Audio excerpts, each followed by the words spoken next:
여러분 안녕하십니까? 우리 성경을 읽겠습니다. 우리 로마서 11장을 읽겠습니다.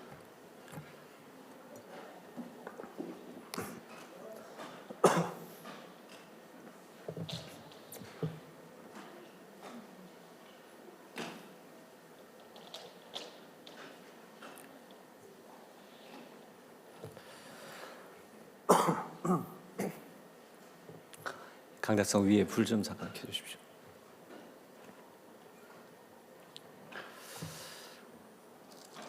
로마 11장 25절부터 읽겠습니다. 형제들아, 너희가 스스로 지혜 있다 함을 면키 위하여 이 비밀을 너희가 모르기를 내가 원치 아니하노니, 이 비밀은 이방인의 충만한 수가 들어오기까지 이스라엘 돌은 완악하게 된 것이라.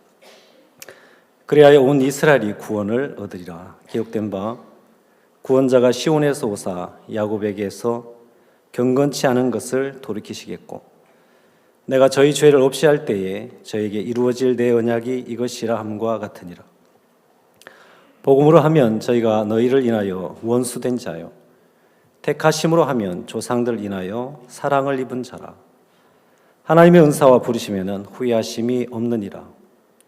너희가 전에 하나님께 순종치 아니하더니 이스라엘 순종치 아니함으로 이제 긍휼을 입었는지라.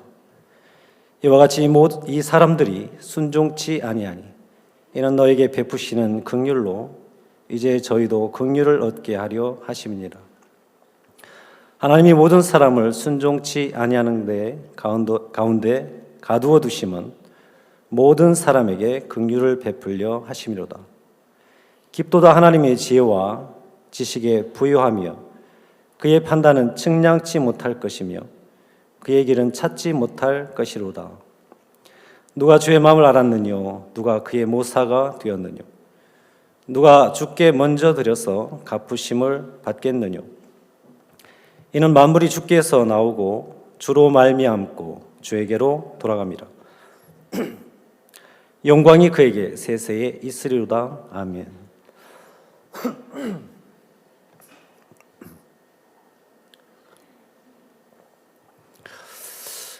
죄짓고 온 건 아닌데 많이 떨립니다. 여러분 안 떨리시죠? 여러분이라도 안 떨으셔야지 감사하죠. 어저께 저는 저녁 말씀을 들으면서 주변에 어떤 분과 함께 그 말씀을 경청했습니다. 듣는 내내 옆에 계신 분도 야, 말씀이 좀 어렵다 이렇게 말씀하시더라고요. 저도 그 생각을 듣고 같은 생각을 했습니다. 우리가 말씀을 참 쉽게 듣고 또 쉽게 접하는 반면에 과연 말씀을 전하시는 또 목사님의 마음과 얼마나 마음을 같이 할 수 있을까? 그건 저울로 달아볼 수도 없고 또 자로 잴 수도 없기 때문에 어떻게 표현할 수는 없지만, 우리가 참 많은 말씀을 듣고 또 알고 또 이해하는 가운데 있지만은 또 신앙에 많은 또 어려움도 없지 않아 있고요. 또 말씀을 들으면서 때로는 혼란 속에 있을 때도 많고요. 갈등 속에 젖을 때도 많이 있는 겁니다. 이런 것을 이제 생각지 않고 그냥 막연하게 말씀을 들으면 야, 내가 수양에 왔어. 또 오늘 은혜스러운 말씀을 들었구나. 이렇게 스쳐 지나갈 수도 충분히 있겠더라고요. 말씀 한마디가 들어오면 그 인생을 바꾸고 또 그 한 사람을 인해서 사회도 바뀌고 한 나라가 달라지기도 하는데, 이 말씀이 정말 우리 마음에 그대로 임해서 우리 마음을 이끌어갈 수만 있다면 얼마나 복될까, 그런 이제 마음을 가지고 저도 여기에 섰습니다. 자주 듣는 이야기일지 모르지만 신앙은 회개와 믿음으로 된다고 수없이 말씀을 들은 것 같습니다. 그렇습니까? 예. 근데 그 의미가 정말 잘 전달이 안 되는 거예요. 이 회개가 만약에 우리 마음에 이루어진다면 그 다음에 믿음은 마치 그냥 자연스럽게 순풍에 돛달듯이 그렇게 흘러가지 않겠나. 어쩌면 회개와 믿음은 뭐 따로 있는 것처럼 보이지만 하나라고 봐도 과언이 아니겠죠. 목사님은 자주 이제 그래서 19살 때 이야기를 저들에게 자주 들려주셨습니다.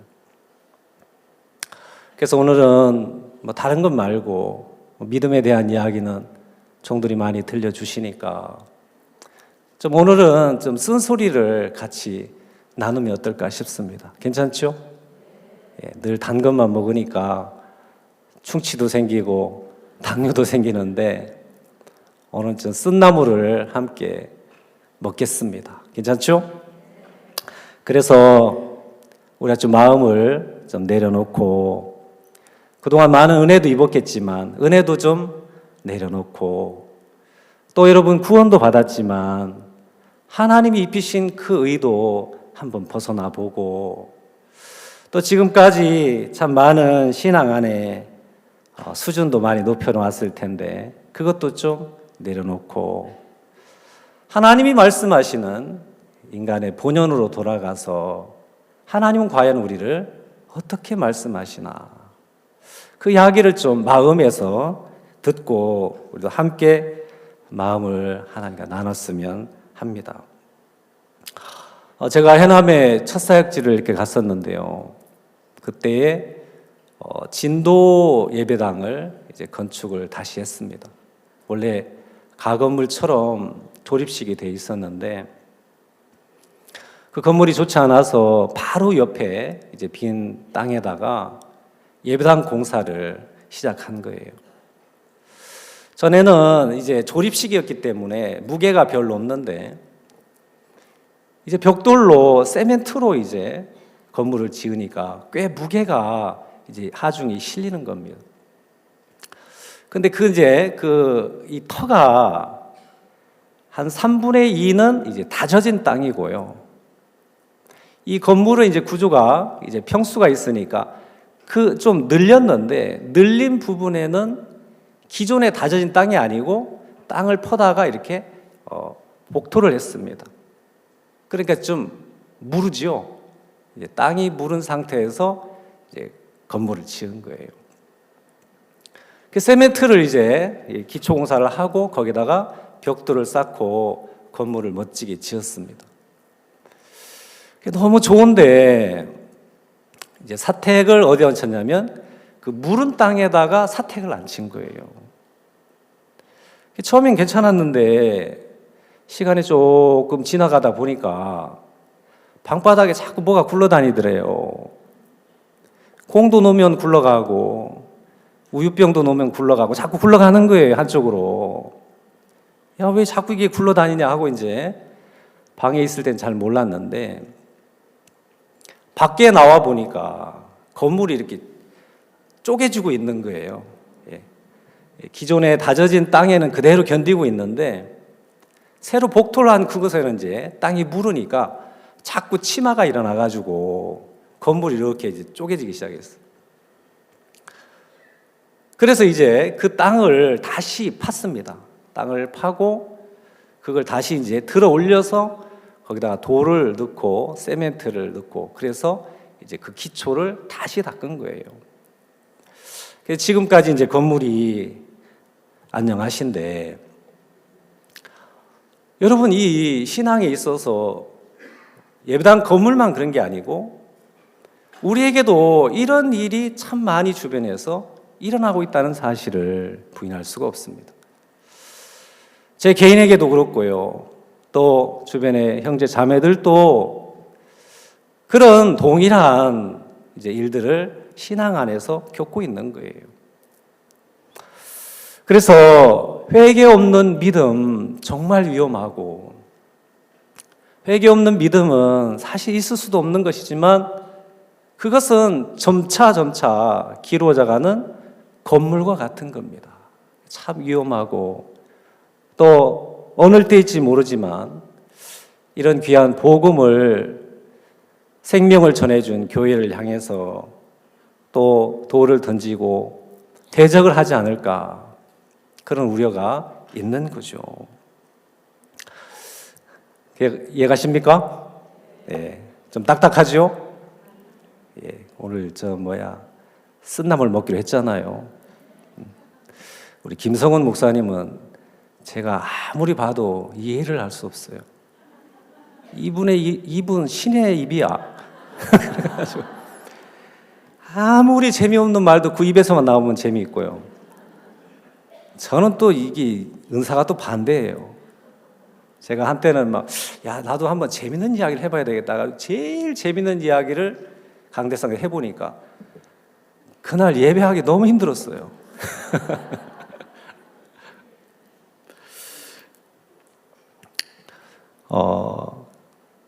여러분 신앙이 쉽습니까?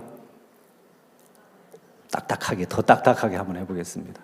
신앙이 쉽습니까? 여기는 박 목사님이 안 계시거든요. 그래서 자유롭게 대답해도 괜찮습니다. 4차 때 오시면 그때는 그렇게 대답하면 안 됩니다. 신앙이 쉽습니까?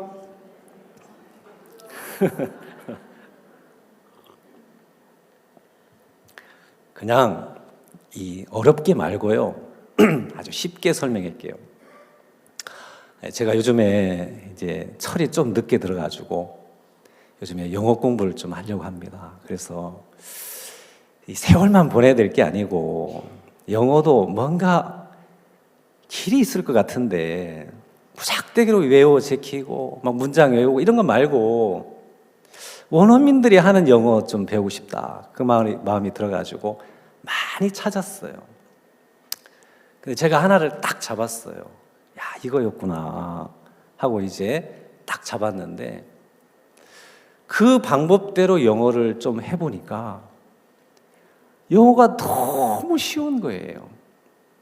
이제 그 강사님이 무슨 이야기 하냐면 여러분 우리 전 세계에 영어를 쓰는 나라가 참 많거든요.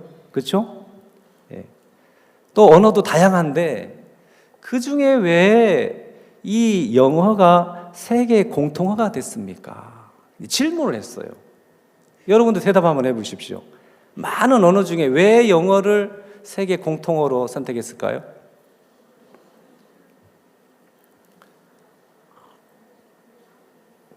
답을 들었지 않습니까? 왜요? 쉬워서.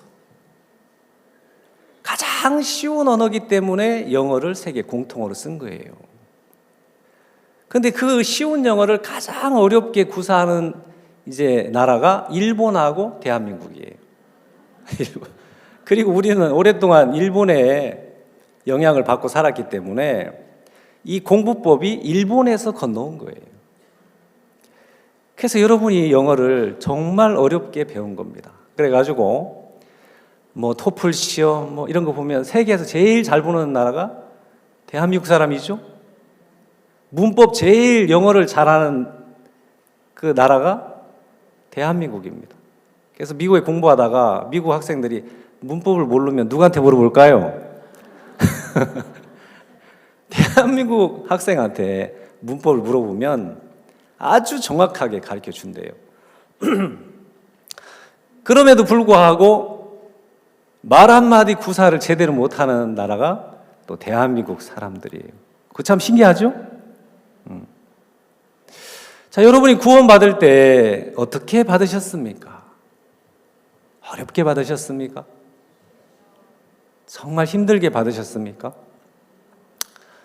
저는 구원받고 나서 세상에 구원이 이렇게 쉬웠구나.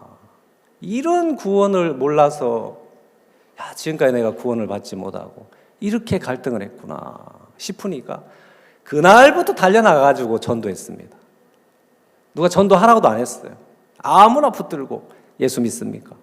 그러면서 잘은 모르지만 예수님 우리 죄를 다 사하신 그 이야기를 수없이 하고 다녔습니다. 구원이 너무 쉬운 거예요. 그러면 신앙도 쉽겠습니까? 어렵겠습니까? 예? 하나님은 시작과 나중이시니까 시작이 쉬우면 나중도 쉽겠죠? 너무 쉽게 만들어 놨어요. 그래서 신앙은 신학생들만 하는 게 아니고 신앙은 누구나 다가 아주 쉽게 할 수 있도록 구조가 그렇게 되어 있는데 모르면 영어 공부 20년 해도 말 한마디 못하는 것처럼 신앙도 정말 그 구조를 모르면 신앙만큼 어려운 게 없는 거예요. 그렇죠? 공감하시는 분들 한 두 분 계시죠? 자, 이런 이야기가 있습니다. 에스겔서에 이제 18장에 나오는 말씀인데 아비가 신포도를 먹었는데 아들의 이가 시다. 이런 속담이 이스라엘에 오랫동안 살아 있었어요. 포도는 누가 먹었어요? 아비가 먹었죠? 근데 시기는 누가 쉬어요? 말이 되는 소리예요? 안 되는 소리예요? 말도 안 되는 소리인데 그 속담이 이스라엘 나라에 오래 살아 있었다는 거죠. 누가 그 얘기를 들어도 맞아, 그래, 그걸 의심하거나 야 이건 잘못된 소리잖아 이런 소리가 어딨어 하고 마음에서 밀어냈어야 되는데 오랫동안 품고 이스라엘 가운데 살아있었던 속담이었어요. 여러분도 마찬가지입니다. 여러분 마음속에 신앙은 어려운 거야. 신앙은 어려운 거야. 이런 마음이 나도 모르게 마음에 자리하고 있지만 그걸 밀어낼 생각을 해요, 안 해요? 안 합니다. 왜? 어려우니까. 그렇죠? 네. 여러분이 이제 아주 쉽게 한번 이 단어에 접근을 해보겠습니다. 신앙. 한자어죠? 신은 무슨 신자예요? 무슨 신자라고요? 유일 신자예요? 믿을 신자예요? 자, 다른 의미로 보면 신을 앙자는 앙망한다는 뜻이에요. 그렇죠? 신을 앙망하는 겁니다. 그냥 바라보는 거죠. 그렇죠? 그냥 하나님을 바라보는 겁니다. 언제 바라봅니까?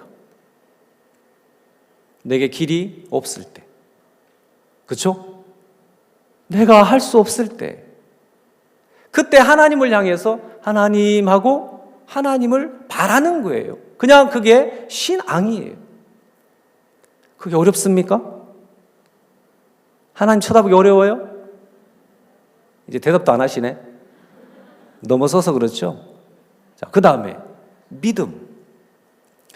믿음은 어떨 때 믿음이라고 하죠? 내가 뭔가 하나님을 향해서 잘하고 열심히 하고 충성되게 사는 것을 이야기합니까?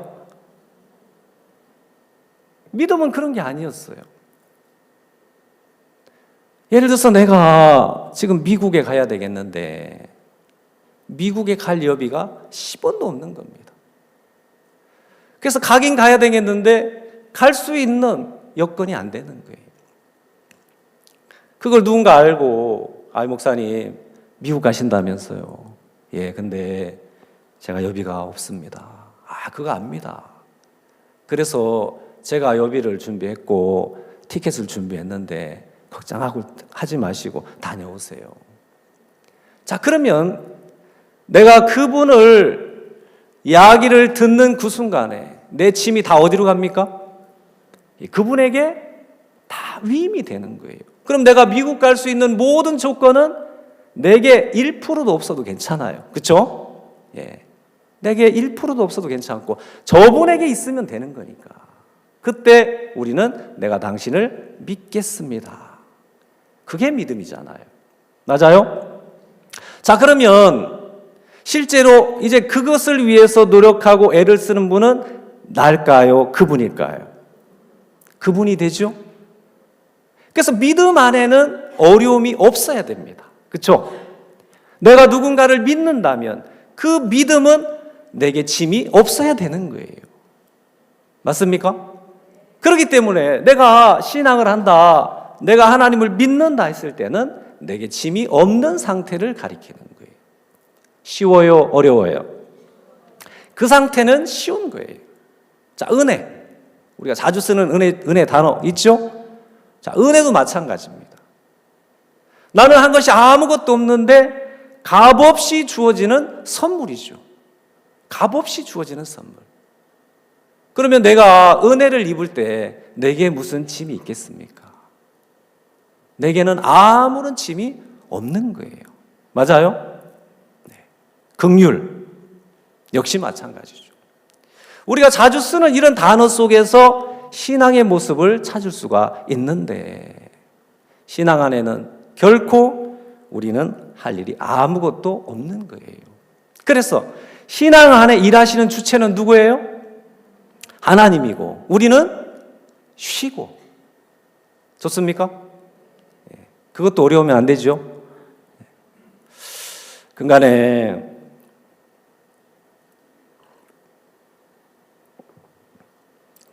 저는 동해에 살고 있는데 서울 분들이 자꾸 이제 시골로 이사를 오시는 거예요. 제가 동해에 이렇게 한 3년을 있었는데요. 일기예보를 보면 그 황사 또 뭐죠?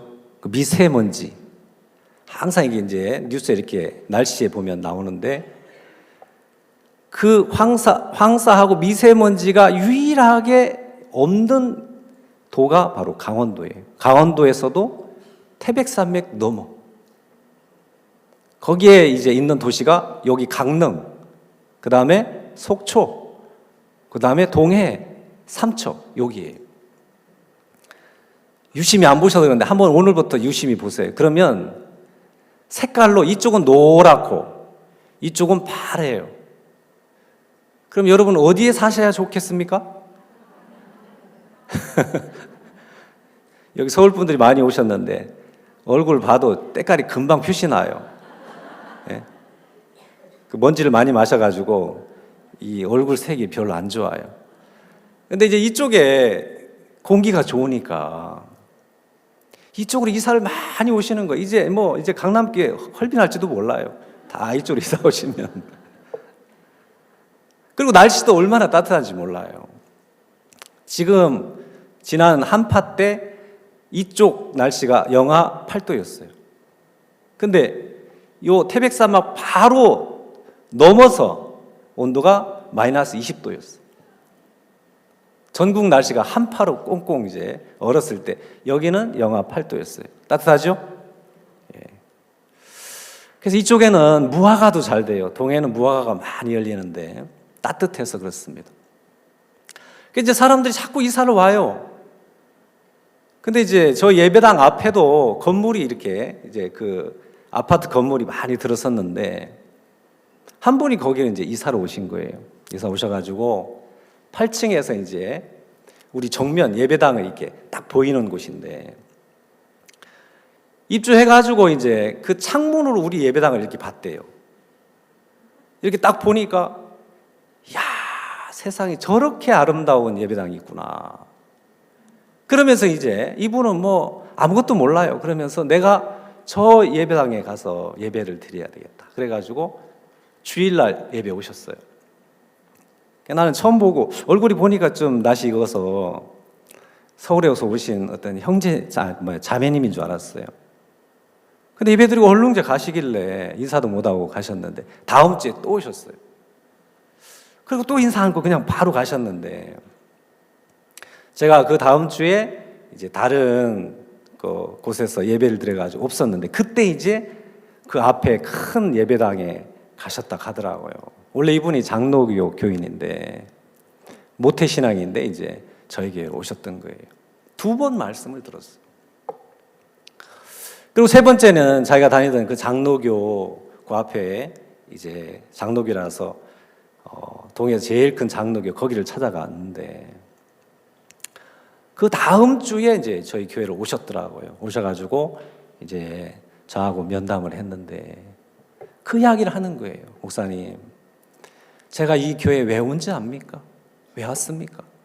예배당이 너무 아름다워서 왔습니다. 세상에 이런 아름다운 예배당이 있나? 저는 한 번도 그렇게 생각해 본 적이 없어요. 그래가지고 이제 2번 왔는데 또 놀라운 것은 말씀이 너무 좋았습니다. 그렇습니까? 목사님 안 계실 때 혹시 주변에 또 하고 돌아와서 사실은요 장로교 갔었는데 그 목사님 얼굴을 보니까 너무 어두워서 제가 이 교회 나가면 안 되겠다. 그래서 일일이 다시 왔습니다. 진짜 하나님의 은혜를 입히시려니까 별것 가지고도 은혜를 입히시는 거예요. 그래서 얼마 있다가 이분이 이제 어머니하고 구원을 받으셨어요. 구원을 받으시니까 그동안 막 한이 다 풀리는 거예요. 막 입이 열려가지고 이분은 장사를 하시는데 그냥 앉아가지고 누구 오기만 하면 우리 교회 자랑만 하는 거예요. 거기 예배당 이쁘고 우리 막 성도들은 막 식구 같고 밥은 막 제일 맛있고 전도는 다른 거 안 해요. 그냥 그것만 해요. 그냥 교회가 예쁘고 맛있고 목사님 잘생겼고 그러면서 아이고 벌써 이 얘기하면 안 되는데 막 그러면서 그분에게는 막 꿈과 같은 시간을 보내는 거예요. 그러다가 또 한 분이 서울에서 이사 왔어요. 이제 여기서 살란다 하고 이제 그분도 이제 이사를 왔는데 이분은 더 좀 특이하신 분인데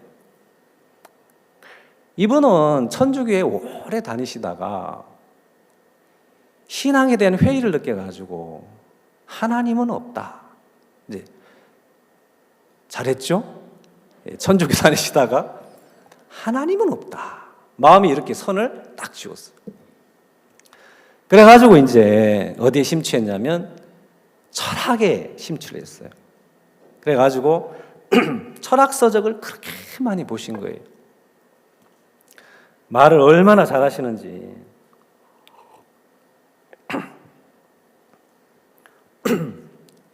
그걸 만나면 3시간 이야기하셔요. 당신이. 저는 한 10분 이야기해요. 진짜 막 말씀을 너무 잘하시는. 그냥 뭐 이야기하기가 두려워요. 뭐만 꺼내면 그냥 그 다음부터 쭉 나오니까. 그래서 가만히 입 닫고 있는 게 제일 나아요. 그래야 빨리 끝날 수 있으니까. 그래가지고 처음에 오셨는데 2시간 반을 이야기하시더라고요. 제가 한 10분 막 잠깐 이야기했어요. 목사님, 저는 철학책을 많이 읽었습니다. 읽어보니까 전 천주교 다니다가 신이 없다 했는데 그건 확실한 것 같습니다.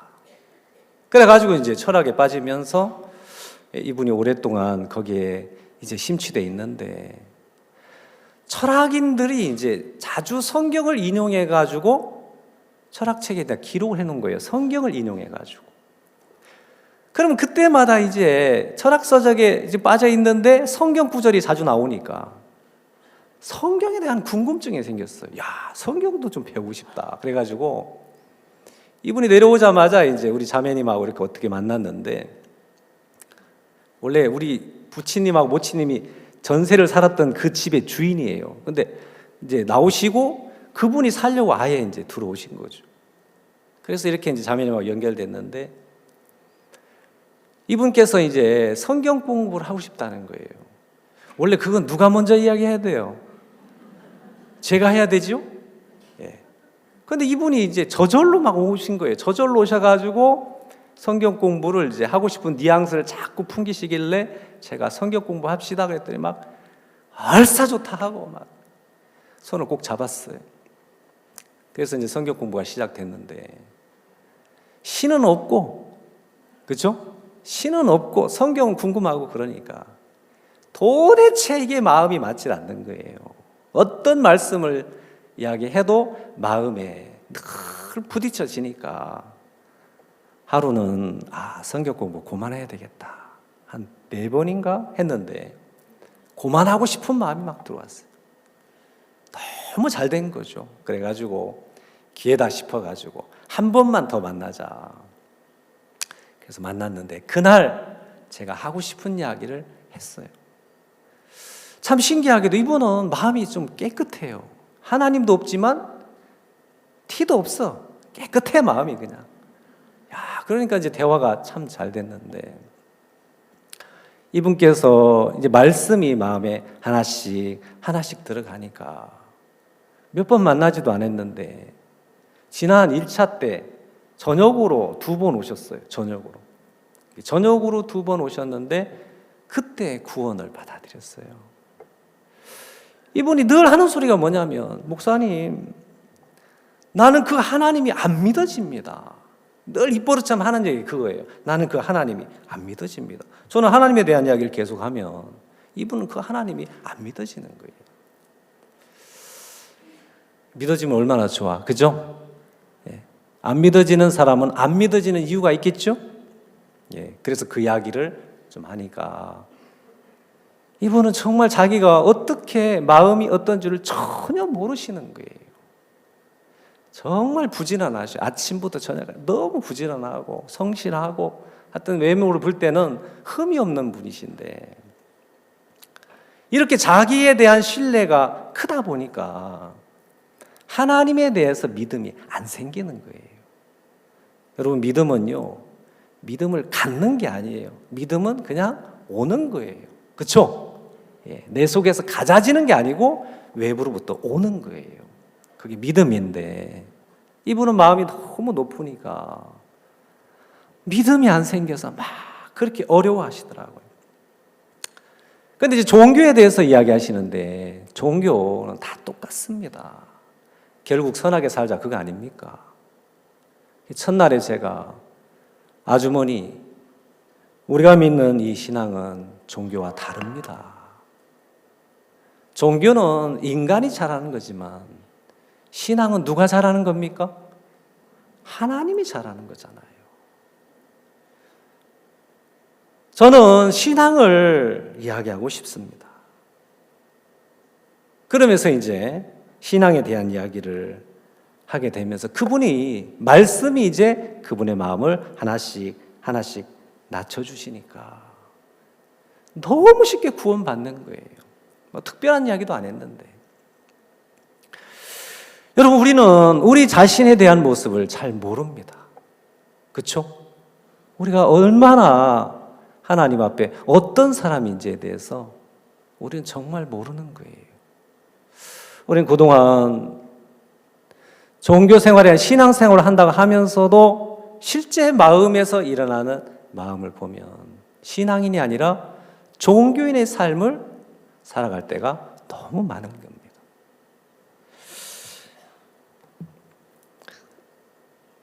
우리 로마서 3장을 한번 읽고 이야기를 나누겠습니다. 로마서 3장입니다. 1절, 그런즉 유대인의 나음이 무엇이며 할례의 유익이 무엇이뇨? 범사에 많으니 첫째는 저희가 하나님의 말씀을 맡았음이니라. 3절, 어떤 자들이 믿지 아니하였으면 어찌하리요? 그 믿지 아니함이 하나님의 미쁘심을 패하겠느뇨?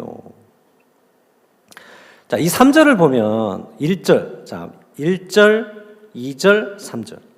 유대인에 대한 이야기입니다.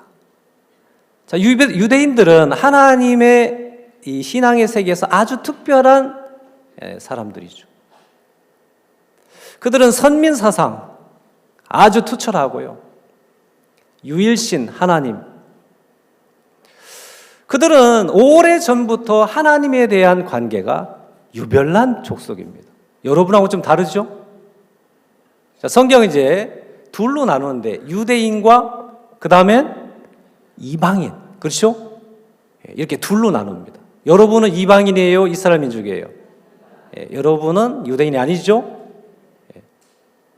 그럼 우리는 이제 이방인에 속한 자들이고 로마 3장에 말씀하시는 건 유대인에 대한 이야기예요. 그럼 유대인의 유익이, 유대인의 나음이 무엇이며 할례의 유익이 무엇이냐? 유대인이 그러면 유익한 게 뭐냐? 이방인과 다르게 그들에게 하나님의 말씀을 맡았다는 겁니다. 그들에게 하나님의 말씀을 맡겼다는 거예요. 어떤 말씀?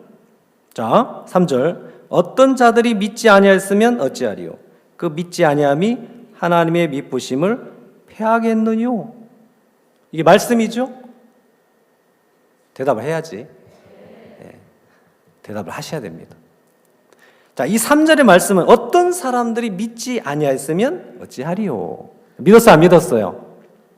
안 믿었죠? 어찌하리요? 그러면 그 믿지 아니함이 하나님의 미쁘심을 패하겠느뇨? 이야기는 자, 어떤 사람이 하니까 좀 복잡한데 이제 내가 유대인이라고 쳐봐요. 유대인인데 내가 그 하나님을 믿지 않았단 말입니다. 자, 그렇다고 해서 하나님의 미쁘심을 패하겠느냐? 하나님이 그들을 선택하시고 그들에게 약속하시고 그들에게 은혜를 베푸시고 복을 베푸시는 그 미쁘심, 그 약속이 내가 하나님을 믿지 않았다고 해서 패해지겠느냐? 패해져요, 안 패해져요? 안 패해진다는 거죠. 이해갑니까? 자, 그러면 여러분은 어떻게 살아야 되겠습니까? 믿음으로 살아야 되겠습니까? 믿음 없이 살아야 되겠습니까? 이 말씀대로 해야지. 이 말씀대로라면 어떤 사람이 믿지 아니했는데 그 믿지 아니함이 하나님의 미쁘심을 패하겠느뇨? 그럴 수 없느니라 했으니까 그 미쁘심이 깨어지지 않으니까 계속되어지니까 여러분은 어떻게 살아야 됩니까? 믿음 있이 살아야 돼? 없이 살아야 돼? 대답이 헷갈리죠? 네. 이 말씀대로라면 믿음 없이 살으란 말입니다. 알겠어요? 이해 안 가도 그냥 대답해봐요. 나중에 이해 가니까. 알겠어요? 그냥 믿음 없이 삽시다. 그래도 하나님의 미쁘심은 패해지지 않으니까. 우리는 어디에 있어야 된다고요? 믿지 아니하는 가운데 있으란 말입니다. 알겠어요? 또 돌 던질라 누가 던지더라도 나중에 던지십시오. 자, 그 다음 더 가서 5절. 그러나 우리 불의가 하나님의 의를 드러나게 하면 무슨 말하리요? 내가 사람의 말대로 말하노니 진노를 내리시는 하나님이 불의하시냐? 결코 그렇지 아니하니라. 우리의 불의가 하나님의 의를 드러나게 하면 그랬으니까 우리의 불의가 하나님의 의를 드러나게 하는 것이다. 그럼 우리는 어떻게 살아야 돼요? 의롭게 살아야 돼요? 불의하게 살아야 돼요? 여러분이 불의하게 살 때 하나님의 의가 드러난다는 거죠. 이해가 안 가면 자, 낮에도 별이 떠 있습니다. 그렇죠? 별이 있습니다. 근데 이 별이 낮에 있지만 햇빛이 너무 강하기 때문에 별이 보이질 않는 거예요. 그 빛을 가린 거죠. 그러나 주변이 어두울수록 빛은 환하게 빛을 냅니다. 자, 그러면 여러분이 이제 그 빛이 밝게 빛나려면 여러분이 주변이라면 어두워야 돼요? 밝아야 돼요? 여러분이 어두울수록 하나님의 빛은 강하게 나타난다는 거죠. 그래서 이 말씀대로라면 우리는 불의하게 살 때에 하나님의 의가 나타난다는 거죠. 자꾸 더 심란해지죠? 믿음으로 살지도 말아야 되고 불의하게 살아야 되고. 자, 한 번 더 7절 다 같이 읽겠습니다. 시작.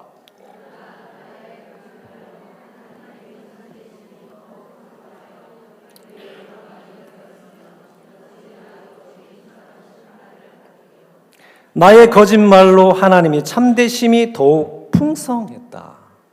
그럼 여러분은 어떻게 살아야 됩니까? 거짓말쟁이로 살아야 되겠죠? 맞습니까? 그래서 이제 헷갈리는 거예요. 그럼 왜 하나님이 이렇게 말씀하셨느냐? 이유가 있어요. 그 답이 어딨냐면 4절에 있습니다. 자, 그럴 수 없느니라. 사람은 다 거짓되다. 자, 여기에서 다, 이 다는 영어로는 all이죠. all. 시작부터 끝까지. 언제나. 그런 의미를 포함하고 있는데 사람은 언제나 거짓되다. 사람은 다 거짓되다. 그러니까 사람이 다 거짓된 사람이 어떻게 살아야 그게 정상이에요? 거짓된 사람이 믿음으로 살아야 정상입니까? 아니에요. 믿음 없이 살아야 정상이에요. 거짓된 사람이기 때문에 불의하게 사는 게 정상이에요. 그렇죠? 거짓된 사람이기 때문에 거짓말해야 정상이에요. 그럼 뭐라고 합니까? 뒤에 8절. 또는 그러면 선을 이루기 위하여 악을 행하자 하지 않겠느냐? 저도 구원받을 때 이 부분이 딱 걸리는 거예요. 예수님 우리 죄를 다 사했다 하니까 그러면 내가 막 살아도 되겠네. 여러분도 그런 생각 해보셨죠? 그죠? 예수님 우리 모든 죄를 다 사했다 하니까 그러면 막 죄 져도 괜찮겠네? 막 살아도 괜찮겠네? 그 생각이 누가 줬는지 모르겠지만 들어왔어요. 그 생각이 너무 합당하니까 이제 복음을 마음에서 막 밀어내는 거예요. 그러면 죄 다 사했으니까 막 살아도 되겠네? 자, 여기 말씀도 그런다는 거죠. 야, 믿음 없이 살 때, 또 우리가 불의로 살 때, 우리가 거짓말할 때 하나님은 이렇게 우리에게 은혜를 입히셨어. 야, 그럼 뭐 막 죄 지어도 되겠네? 누가 그런 말을 한다고 하니 저희가 정죄받는 것이 옳으니라. 자, 그것이 하나님을 안 믿는 거예요. 맞죠? 하나님은 우리를 다 거짓되다고 말씀하셨고 거짓된 자이기 때문에 거짓되게 사는 게 당연한데, 자, 이스라엘 백성들은 이제 10장에 가보겠습니다. 로마 10장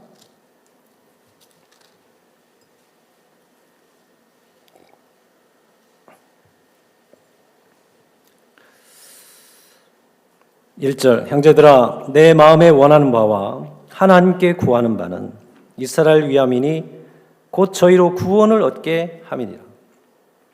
내가 증거하노니 저희가 하나님께 열심히 있으나 지식을 쫓은 것이 아니라 하나님의 의를 모르고 자기의 의를 세우려고 힘써 하나님의 의를 복종치 아니하였느니라. 이들이 뭘 몰랐냐면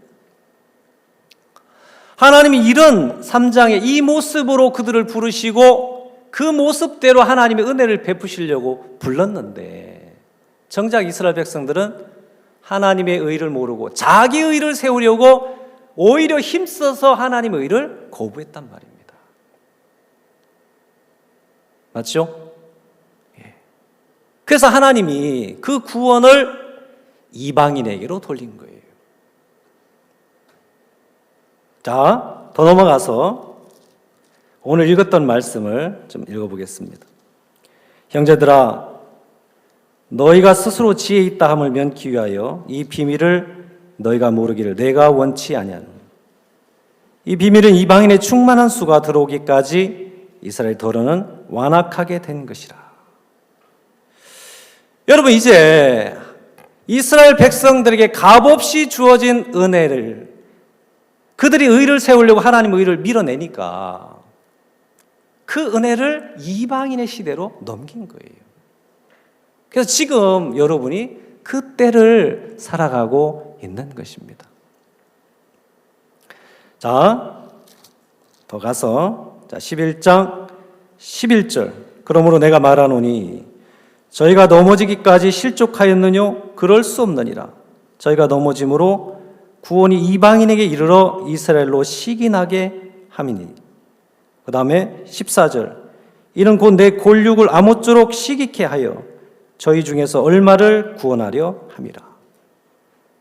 자, 이제는 하나님의 모든 약속은 이스라엘 백성을 향해서 있었는데 그들이 하나님의 은혜를 받지 아니하니까 이방인에게로 그 은혜를 넘겼는데, 자, 이 표현을 좀 걸맞는지는 모르겠지만 한번 해보겠습니다. 이방인을 가리켜서 이방인을 가리켜서 에베소서 2장에는 어떻게 표현했냐면 이방인 여러분이 하나님도 없고 약속도 없고 그리스도에 대해서 밖에 사람이고 또 2장 이 초반부에는 이 세상 풍습을 쫓고 공중의 권세 잡은 자를 따르고 여러분 이 모습 그대로가 이방인의 모습이에요. 이해갑니까? 그래서 1절에는 죄와 허물로 죽었던 너희라고 이야기했어요. 죄와 허물로 죽었던 너희. 자, 그 모습이 이방인의 실제 모습이에요. 거기는 어떤 소망도 없어요. 어떤 기대도 없는데, 자, 유대인들도 하나님이 보시기에 믿음이 없고 불순종 가운데 있고 거짓말하고 이런 모습인데 하물며 이방인들은 어땠느냐? 거기에 비해서 이방인들은 그냥 죽은 자였다. 그냥 죽어서 냄새나 나고 죽은 자의 모습으로 있었던 그 모습, 그게 이방인이다. 그렇죠? 거기는 어떤 소망도 없다. 이제 그런 이야기를 하고 있는 겁니다. 자, 그러면 예를 들어서 내가 사랑하는 아들이 있는 거예요. 네? 너무 사랑하는 아들이 하나 있고 옆에는 관심도 없는 아이가 하나 있어요. 근데 둘이가 친구예요.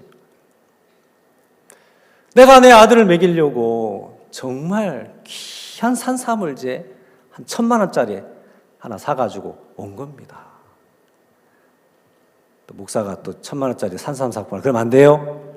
예, 그런 얘기 아니고 내가 내 사랑하는 아들을 위해서 1,000만 원짜리 산삼을 요만한 거 하나 사온 거예요.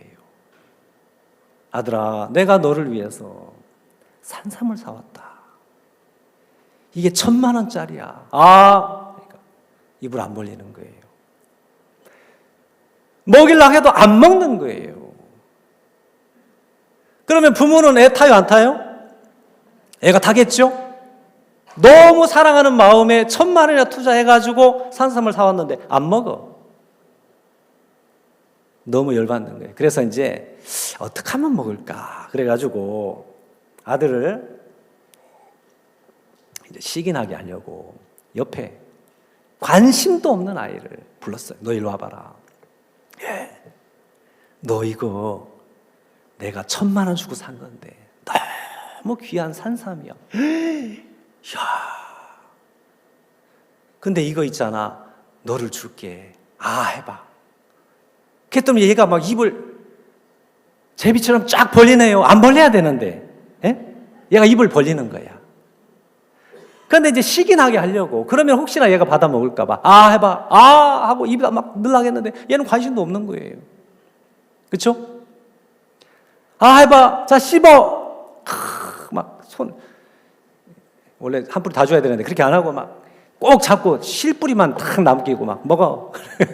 얘가 막 먹는 거야. 이야, 막 힘이 솟는 것 같아요. 더 주세요. 안 되는데 얘는 지금 거들떠도 안 보니까 그래, 다 먹어라. 그러면서 이제 조금 더 해가지고 또 벼물어 먹었어요. 그래가지고 막 시기를 불러일으키는 거예요. 보통 아이들은 시기가 그렇게 하면 먹죠? 예, 밥도 안 먹는 아이 막 옆에 먹이면 막 먹잖아요. 그래가지고 이제 관심도 없는데 너 해 하고 입을 벌려서 먹이는, 얘를 사랑해서 그런 게 아니에요. 관심 있어서 그런 게 아니에요. 오직 시기를 위해서 그랬단 말입니다. 얘는 누구예요? 예? 얘는 누구고? 여러분이고. 얘는 누구고? 이스라엘 백성이에요. 우리라고 하지 마세요. 여러분 이쪽이에요. 알겠어요? 하나님 볼 때 관심이 없는 버려진 아이와 같고 죽은 자와 같은 그 모습이 여러분 모습이에요. 저는 구원으로 다 때웠어요. 내가 은혜 입었으니까 나는 유대인이고 나는 하나님의 사랑을 받는 자고 난 이렇고 저렇고. 나중에 보니까 번지수를 잘못 찾았어. 저는 이쪽이었어. 야, 정말 하나님은 우리를 이렇게 보시는구나.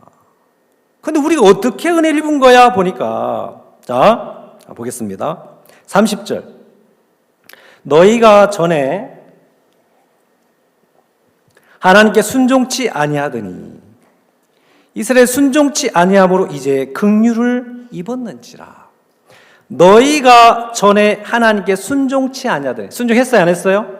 안 했어요. 이스라엘의 순종치 아니함으로, 이스라엘도 순종했어요, 안 했어요? 안 했어요. 그런데 그 긍휼이 어디에게 와요? 우리에게 왔다는 거죠. 자, 그 다음에 이와 같이 사람들이 순종치 아니하니 이는 너에게 베푸시는 긍휼로 이제 저희도 긍휼을 얻게 하려 하심이니라. 자, 그러면 하나님 편에서 볼 때는 긍휼입니다. 긍휼을 베풀고 싶은데 긍휼이 누구에게 흐르냐는 거지. 누구에게? 불순종하는 자들에게. 그렇습니까? 여러분이 혹시 잘하고 충성하고 하나님께 잘했을 때 은혜를 입었다면 그게 긍휼이에요, 대가예요? 그건 대가예요. 그런데 여러분이 하나님 앞에서 정말 대적자요, 거스리는 자요, 정말 죄에 끌린 자요, 하나님의 약속에 밖에 있는 자요, 그런 모습으로 여러분이 은혜를 입었다면 그게 긍휼인 거예요. 아멘? 아멘 좀 크게 해보세요. 이제 밥 먹을 때 됐잖아. 아멘? 예, 하나님의 마음에는 오직 긍휼로 여러분을 대하고 싶은 거죠. 자, 그럼 유대인의 죄가 뭐느냐? 유대인의 죄는 믿지 않고 거스리고 또 뭐예요? 의롭지 않고, 그게 그들의 죄가 아니라 하나님에 대해서 너무 잘했단 말입니다. 너무 잘했어. 그게 이스라엘의 죄였습니다. 알겠습니까? 예수님 오셨을 때도 예수님을 누구보다도 대적한 사람들이 누구예요? 하나님 앞에 충성된 사람들이었어요. 그 중에 사도 바울, 사울이었을 때 얼마나 충성스럽냐면 예수 믿는 자들 다 잡아서 죽이고 옥에 가두는 일을 선두에서 지휘했던 사람이 사울이었어요. 그렇죠? 그게 이스라엘의 열심이었던 거죠. 하나님은 긍휼로 그들을 약속하시고 그들을 찾으셨는데 이스라엘 백성들은 정작 하나님을 섬기고 충성스럽게 하나님을 위하는 쪽으로 갔단 말입니다. 그게 이스라엘 백성들의 의예요. 그렇죠? 자, 그래서 아무것도 하지 않은 여러분에게, 정말 죄악에 속해서 죄악에 뒹굴고 있던 여러분에게 값없이 긍휼을 주므로 이스라엘 백성을 시기케 했다는 것은 하나님의 마음을 그렇게 표현하고 있는 거예요. 알겠습니까? 자, 조금 더 읽겠습니다. 32절. 하나님이 모든 사람을 순종치 아니하는데 가두어 두심은 모든 사람에게 긍휼을 베풀려 하심이로다. 모든 사람을 순종치 아니한 가운데 가두었으면 누가 하나님을 순종할 수 있습니까? 있습니까? 아무도 없습니다. 하나님이 순종할 수 없도록 가두어 놓으신 거예요. 그러면 이스라엘 백성들의 순종은 뭐였습니까? 예? 그들이 하나님을 섬겼던 그 의의는 뭐죠? 그게 가짜란 말이죠. 저는 한때 하나님이 내게 주신 마음이 하나 있었습니다. 그 중에 거짓 선지자에 대한 이야기였어요. 거짓 선지자를 주의하라. 겉에는 양의 옷을 입고 너에게 나오나 속에는 노략질하는 일이라. 거기까지는 전 잘 몰랐어요. 야, 그렇구나. 거짓 선지자를 주의해야지. 근데 조금 더 읽어 내려가다 보니까 나쁜 나무에 대해서 나오는 거예요. 거짓 선지자는 이제 나쁜 나무에 해당하는 건데 그 열매로 그 나무를 알지니. 여러분, 주위에 나무들이 많이 있는데 나무는 속성이 있습니다.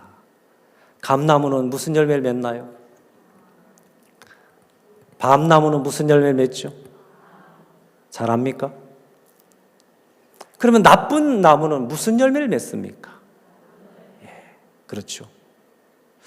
저는 이제 구원 받기 전에 나쁜 짓을 정말 많이 했어요. 그렇게 안 생겼죠? 생겼습니까? 어쨌든 뭐 어때? 똑같지 뭐. 그건 상관없는데 저는 살아보니까 나쁜 짓을 밥 먹듯이 했어요. 그래서 구원받기도 정말 쉽게 구원을 받았는데 단번에 구원받았죠. 근데 반면에 제게 나쁜 짓도 있지만 선한 짓도 참 많이 했어요. 제가 그렇게 생겼죠? 예, 착한 일 많이 했습니다. 근데 어디까지나 내가 볼 땐 선한 열매였는데 그 말씀에서 나쁜 나무에 대한 이야기를 했을 때 저게 선한 열매가 하나도 없는 걸 봤어요. 겉에는 선하게 보이는데 마음 중심에 들어가 보니까 그때 나이가 참 오래됐는데요. 지난날 내가 이 말씀 앞에 단 한 번이라도 선한 열매를 맺은 적이 있는가 보니까 단 한 번도 없는 겁니다. 왜 그럴까요? 나무가 나쁜 나무니까. 맞습니까? 저는 이제 옳고 그름에 잡혀가지고 그런 싸움을 참 많이 했는데 옳으냐 그러냐 맞냐 틀리냐 선하냐 악하냐 했나 안 했나 막 그런 싸움을 참 많이 했는데 그 나쁜 나무에 좋은 열매가 맺힐 수 없는 것처럼 내가 나쁜 나무가 되니까 좋은 뭐 했나 안 했나 옳으냐 그러냐 선하냐 악하냐 아무 의미가 없더라고요. 저는 살인한 적이 없습니다. 살인한 적 없어요. 근데 내가 나쁜 나무의 입장에 서 보니까 살인은 안 했지만 살인을 한 자더라고요. 맞습니까? 예. 도둑질을 안 했지만 도둑질을 한 사람이더라고요. 간음을 안 했지만 간음을 한 사람이고 그러면 세상에 있는 모든 죄악이 나쁜 나무이기 때문에 나왔는데 내가 나쁜 나무라면 했나 안 했나가 아무 의미가 없는 거예요. 그래 안 그래요? 벌써 잣대가 잘못된 거죠. 그래서 이제 그 말씀으로 보니까 제가 지금 마흔이 아니지 54시네요 벌써. 이렇게 빨리 지나갑니까? 앞으로 한 100년은 더 살겠죠? 예. 살아야 되겠죠? 목사님 150살 사시니까. 자, 그러면 내가 얼마를 살든지 간에 내가 나로 살고 있는 동안에는 무슨 짓도 할 수 있는 사람이란 말입니다. 맞아요? 그게 내 모습이죠. 그 말씀에 서보니까 할 말이 하나도 없는 거예요. 시간이 금방 가네요. 저는 이 로마서 11장에 읽으면서 그럼 앞으로 내가 나쁘게 살아야 되겠다. 저건 그런 이야기 한 것이 아닙니다. 그냥 여러분 자체가 하나님이 보실 때 어떤 사람인지를 이야기하고 싶었던 거죠. 내가 나쁜 나무라면 내가 할 일은 아무것도 없을 겁니다. 그렇죠? 내가 나쁜 나무라면. 다만 값없이 주시는 하나님의 은혜와 긍휼을 덧입을 뿐 내가 하나님께 할 일은 아무것도 없는 거예요. 자, 34절. 누가 주의 마음을 알았느뇨? 누가 그의 모사가 되었느뇨? 누가 주께 먼저 드려서 갚으심을 받겠느뇨? 이는 만물이 주에게서 나오고 주로 말미암고 주에게로 돌아감이니라. 시작도 하나님이, 중간도 하나님이, 끝도 하나님이. 우리는 그 자리에 그냥 긍휼을 입을 자로 있는 겁니다. 알겠습니까? 자, 그래서 우리는 너무 오랫동안 우리 자신을 세우고 또 은혜를 입으면 또 세우고 믿음을 가지면 또 세우고 그러면서 하나님을 떠나가고 있었는데 하나님은 그런 우리를 향해서 우리 근본을 이렇게 말씀하고 계십니다. 자, 기도하고 마치겠습니다. 살아계신 하나님 감사를 드립니다. 주께서 또 저들을 말씀 앞으로 불러주시고 또 한 주간 들려지는 말씀을 통해서 저들의 마음에 한없는 하나님의 긍휼과 은혜가 흐르게 되길 바라고 정말 자신을 쌓아오고 높여왔던 그 모든 것들이 말씀 앞에서 비워져서 하나님의 긍휼 앞에 나올 수 있도록 은혜를 베풀어 주옵소서. 남은 시간도 주의 손에 부탁을 드리고 살아계신 예수님 이름으로 기도드렸습니다. 아멘.